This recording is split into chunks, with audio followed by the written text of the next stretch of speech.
Lok Sabha MP Mukul Vashnik condemns Prime Minister Narendra Modi's conspicuous silence over Manipur violence, which has left the state in a critical situation.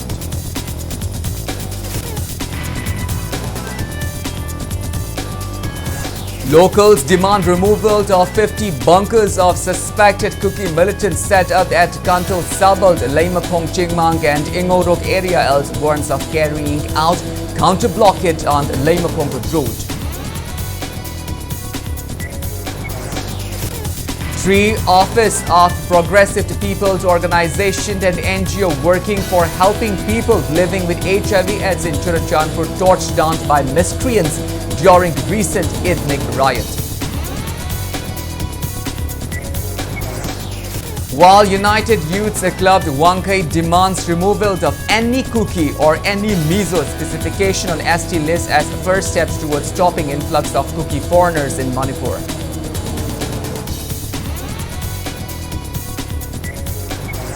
And women vendors of Quaramband Ima market ceased work to carry out protest demonstration endorsing Manipur's integrity.